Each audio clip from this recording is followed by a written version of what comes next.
ખેડૂતો તમારો પાક સાચવીને રાખજો. હોળી બાદ ભયાનક આંધી તોફાન સાથે ભારે વરસાદ પડવાની હવામાન નિષ્ણાત અંબાલાલ પટેલે આગાહી કરી છે. અંબાલાલ પટેલનું માનીએ તો હોળી બાદ ગુજરાતનું વાતાવરણ બદલાશે. 12 થી 19 માર્ચ દરમિયાન હવામાનમાં પલટો આવશે. આ 8 દિવસ દરમિયાન હળવા ઝાપટા પડશે તો ઉત્તર પશ્ચિમ ઉત્તરના પવન ફૂંકાતાની સાથે જ હવે ગરમી પણ રેકોર્ડ તોડશે.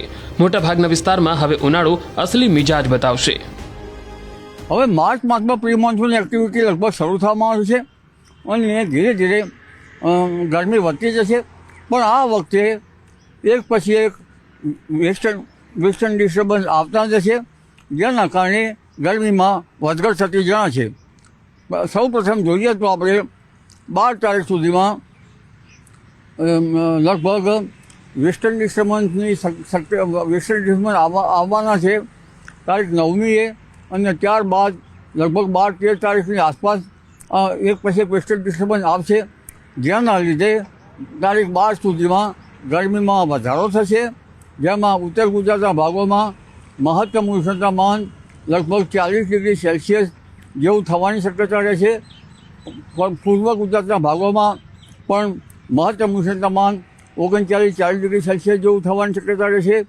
અને કચ્છના ભાગોમાં પણ મહત્તમ ઉષ્ણતામાન 39-40 ડિગ્રી સેલ્સિયસ જેવું થવાની શક્યતા રહી શકે. ઉત્તર સૌરાષ્ટ્રના ભાગોમાં રાજકોટ વગેરે ભાગોમાં મહત્તમ ઉષ્ણતામાન 39-40 ડિગ્રી સેલ્સિયસ જેવું થવાની શક્યતા રહેશે.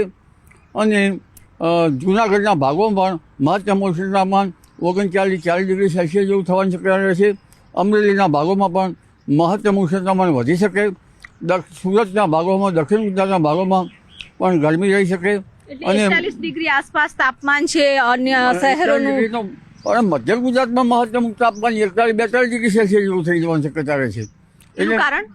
એનું કારણ વેસ્ટર્ન ડિસ્ટર્બન્સ જ્યારે આવતા હોય અને પવનની સ્થિતિના કારણે લગભગ ગરમી પડતી હોય છે.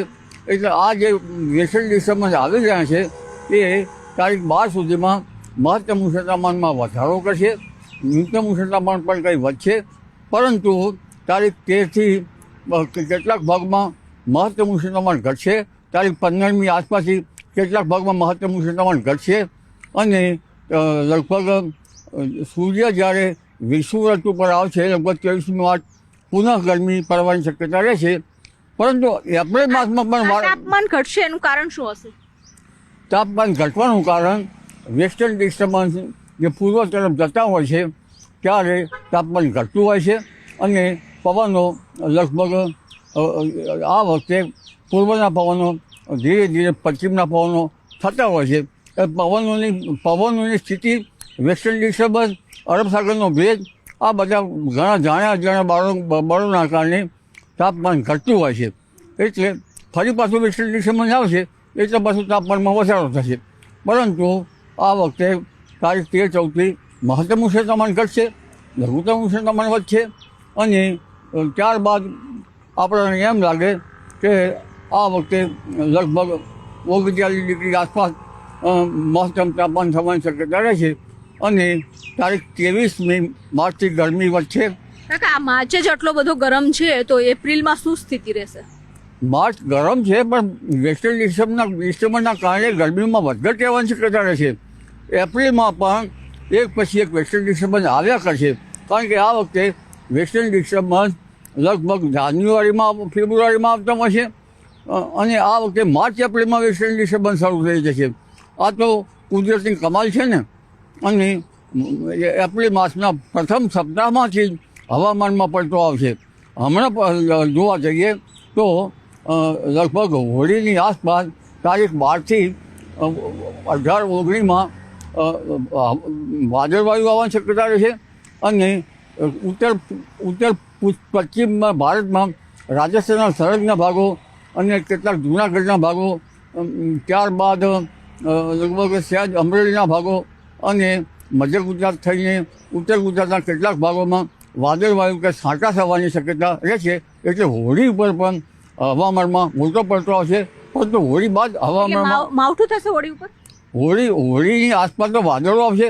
તારીખ 14મી બાદ હોળીના જે એની બાદ જે છે 14મી તારીખથી 18-19 તારીખમાં રાજ્યના કેટલાક ભાગોમાં વાદળવાયુ આવવાની શક્યતાની સાથે છાંટા પડવાની શક્યતા રહેશે. જી. તો હોળી બાદ વાતાવરણમાં પલટો આવશે, ત્યાં સુધી જે ગરમ પવનો હોવાના કારણે મહત્તમ તાપમાન પણ 41 ડિગ્રી આસપાસ પહોંચવાનું પૂર્વાનુમાન છે તે જાહેર કરવામાં આવ્યું છે. સાથે જ હોળી બાદ જે વાતાવરણમાં પલટો આવશે અને તેના કારણે છાંટાછૂટી થવાની પણ શક્યતાઓ વ્યક્ત કરવામાં આવી છે. કેમેરામેન હિરેન શાહ સાથે વિપુ પટેલ, ન્યૂઝ 18 ગુજરાતી, અમદાવાદ.